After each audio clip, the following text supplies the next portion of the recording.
ஸல்லல்லாஹு அலைஹி வஸல்லம் அன்னவர்களிடத்துல கேட்கப்படுது, மனிதர்களை அதிகமாக சுவனத்தில் நுழைக்கக்கூடிய விஷயம் எது என்று கேட்கப்படும். ஸல்லல்லாஹு அலைஹி வஸல்லம் அன்னவங்க சொன்னாங்க, தக்வல்லாஹ், அல்லாஹ்வை பயந்து நடத்தல். சொல்லிலேயும் செயலிலேயும் அனைத்து நிலைமையிலேயும் அல்லாஹ்வை பயந்து நடத்தல், அல்லாஹ் ஏவிருக்கக்கூடிய விஷயங்களை செய்தல், அல்லாஹ் தடுத்திருக்கக்கூடிய விஷயங்களை தவிர்த்து நடத்தல், இது தக்வா.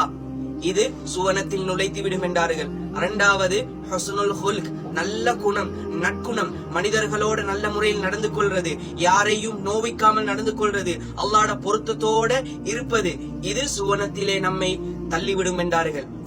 ஸல்லல்லாஹு அலைஹி வஸல்லம் அன்னவர்களிடத்தில் மறுபடியும் கேட்கப்படுது, நரகத்தில் மனிதர்களை பெரும்பாலும் நுழைக்கக்கூடிய விஷயம் எது யா ரசூலல்லாஹ் என்று கேட்கப்படும்.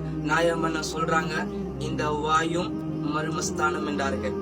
இந்த வாய் ஹராமான விஷயங்களை பேசுது, ஹராமான சாப்பாட்டை உண்ணுது, இது மூலம் நரகத்திலே நுழைவார் என்றார்கள். அடுத்தது மர்மஸ்தானம், ஹராமான விஷயங்கள், மோசமான செயல்கள், கெட்ட விஷயங்களின் பக்கம் இணையக்கூடியதா இருக்குது, முஹர்ரமாத்தான ஹராமான விஷயங்களை செய்யக்கூடியதாக இருக்குது.